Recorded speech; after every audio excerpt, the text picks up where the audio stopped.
guest is facing a little sisterly competition. So, Teresa could die. That's what Mom said, yeah. Poor Teresa. Poor Teresa. But if you get upset and you need comforting, then you go to Mom and Dad, not Chad. He is my boyfriend. Please welcome Chrystee Pharris.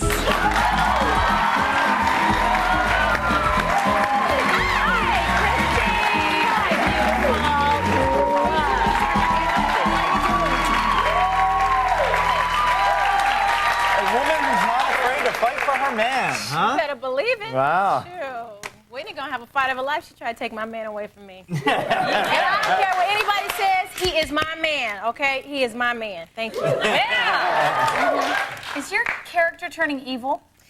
You know, I really don't want to say that she's turning evil. It's more of a survival. I understand that. Okay, I really so do. you know. Playing a character who's a survivor. Yes, because if she loses Chad, people have to realize is that, you know, she's 16 years old. She has, her sister is the older one, the pretty one, the smart one, the tennis star. Everybody pays more attention to her parents. And so the first time that she meets Chad, it's the first time that somebody recognized her for her as Simone as opposed to Whitney's little sister. You know, and so for her, if he takes her away, if she takes him away, for her, I think she will end up dying. She won't have anything to live for. So she has to fight to survive. It's a survival, you know? Yeah, it's between life and death. That's how I justify everything I do bad, too. Of course. So what is, you have...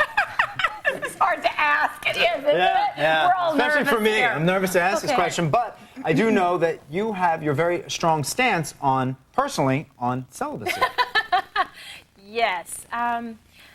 I believe in being celibate. I try to tell, one reason why that I'm on TV, why I'm on Passions, why I'm an actress is so that I can go out and motivate, so that I can teach kids and show kids that, you know, you go after your goals, you set your, you know, it doesn't matter where you come from in life. It doesn't matter if you come from a single parent home, which I did. It doesn't matter if you don't feel like you're smart. You can do it if you're determined.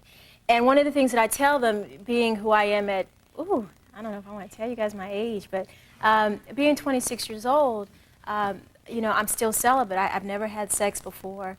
And I try to tell kids, look, you don't have to have sex to keep a guy. You don't have to have sex to keep a girl. And, you know, people will respect you if you say, no, I don't really want to do that. And if they really love you and truly love you, they won't try to force you into doing anything.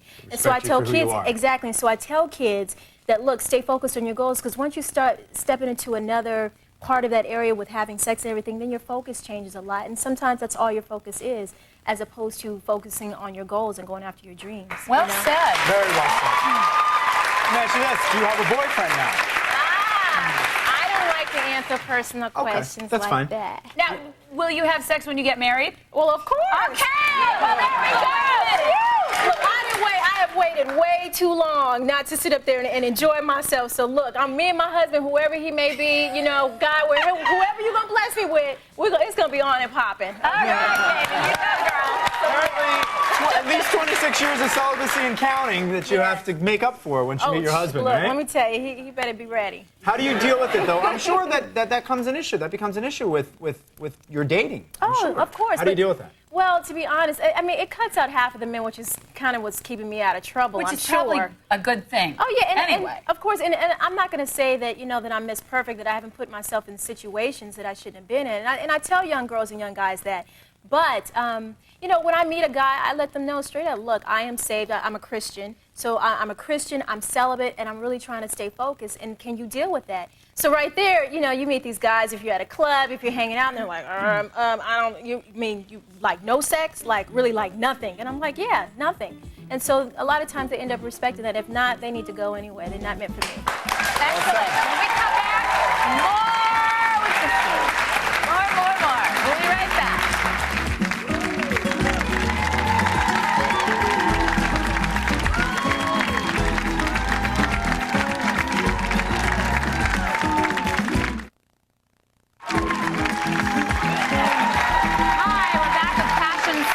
Chrystee Pharris. And you're a singer. Yes. I hear you have a beautiful voice. Can we get a little bit of it? Oh, sure. Great. This is Chrystee sitting with Lisa and Ty. I want you to sit down and give soap talk a try. Chills. Beautiful voice.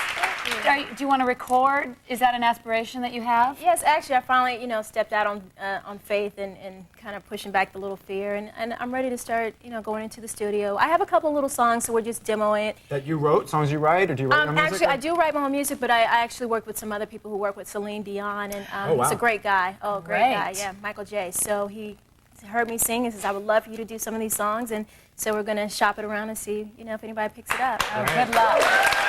Good luck.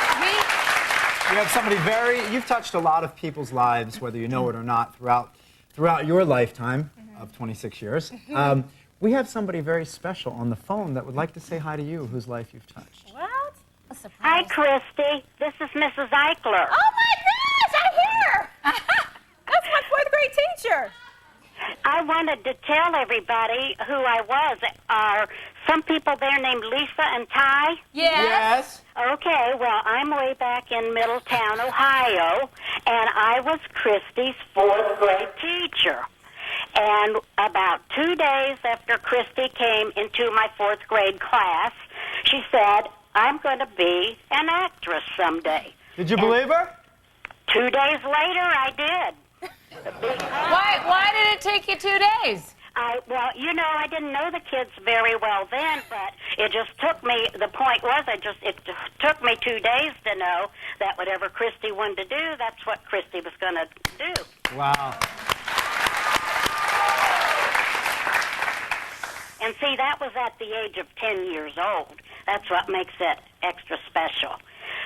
But if you have a minute, I wanted to tell one way that Chrystee had really touched my life, which is probably different because you think of teachers touching their students' lives, and I just wondered if you have a minute or not. Well, we got all the time. We'll make it a mini-series, whatever you want to say. A mini-series? No. We have time. We have time. Okay, she came back to Middletown. Once we've been in touch ever since she was a fourth grader, and she came back here to town to speak to the kids that went to the school where she went, and she could tell that I was real sick at that time. I had just retired, and she prayed with me before she left to come back to California, and I really think that was the beginning of my getting better, and I don't think she really has ever known just how special she has been in my life. I've loved every child I taught, and that was about 1,000 of them, I think, really. I never had children of my own, but Chrystee is beautiful. I am so proud of her. She's beautiful all the way through. Thank you so much, Mrs. Eichler. That is so sweet.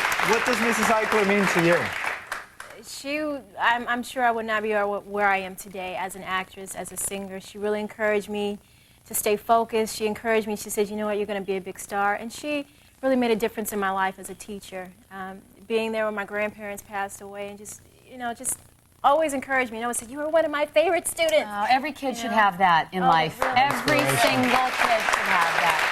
Well, thank you so much. Please come back. Don't go away. We will be right back.